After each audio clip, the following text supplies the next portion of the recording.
ప్రకృతి పరవశం. నేలపై పడుకుంటే అమ్మ ఒడిలో పసిపాప పడుకుని ఉన్నంత ఆనందం. సెలయేటి నీటి తుంపర్లలో తడుస్తూ స్నానం చేస్తున్నప్పుడు ఆకాశగంగలో మునిగినంత సంతోషం.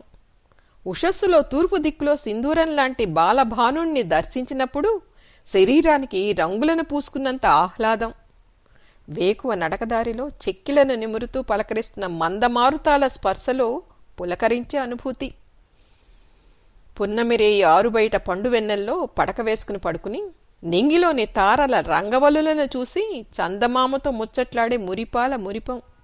ఇలా ప్రకృతి మనిషికి ఎన్నో పరవశాలను పంచిపెడుతోంది.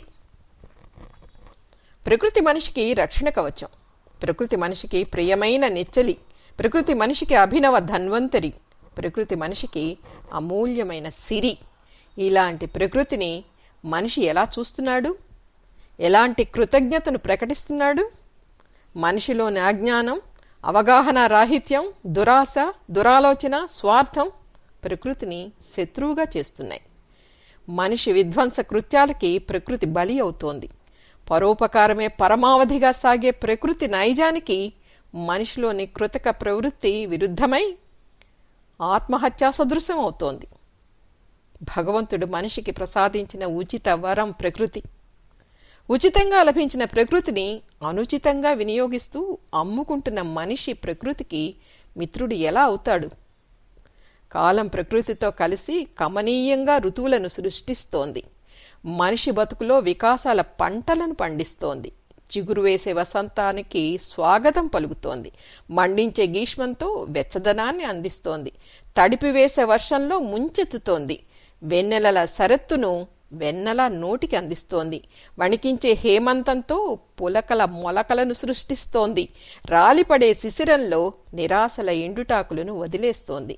ఈ దశలన్నింటినీ మనిషి ఆహ్లాదంతో అనుభవిస్తున్నాడు. తన అనుభూతులను కవితలుగా రాస్తున్నాడు. ఇదంతా అవధి లేని పరవశం, అంతులేని ఆనందం. ఎత్తైన కొండలు, లోతైన లోయలు, గంభీర సాగరాలు, దట్టమైన అడవులు మనిషికి ఉచితంగా పంచిన వరాలు. వరాలను వివేచనతో వాడుకోవాలి, విచక్షణతో కాపాడుకోవాలి. లేకుంటే వరాలు శాపాలై వెంటాడుతాయి, పాపాలై పట్టి పీడిస్తాయి. ఉత్తుంగ గిరి శిఖరాలు మనిషి చేరుకోవలసిన లక్ష్యాన్ని సూచిస్తాయి. అగాధమైన లోయలు అంతరంగాల లోతులను శోధించాలని చెబుతాయి. గంభీర సముద్రాలు, బడబాగ్నులు గుండెల్లో ఉన్నా స్థిరంగా సాగాలని హితవు చెబుతాయి.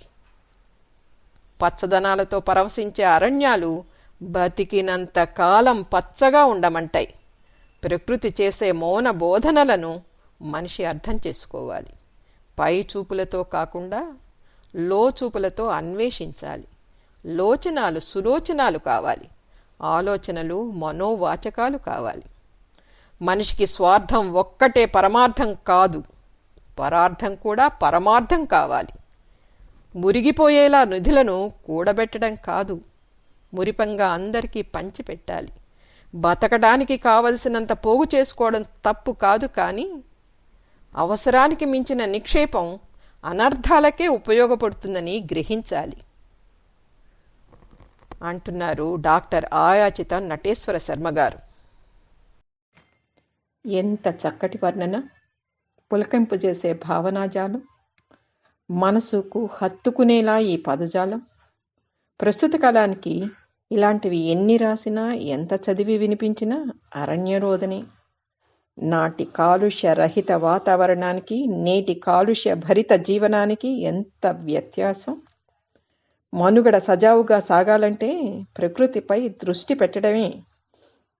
దాన్ని కాపాడడానికి ఎవరి ప్రయత్నం వారు చేయవలసిందే.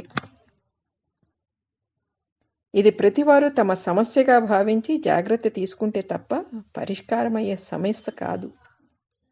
విధ్వంసాన్ని ఎలా నివారించాలో, పరిష్కారం ఏమిటో తెలుసుకుని తీరాలిగా మరి.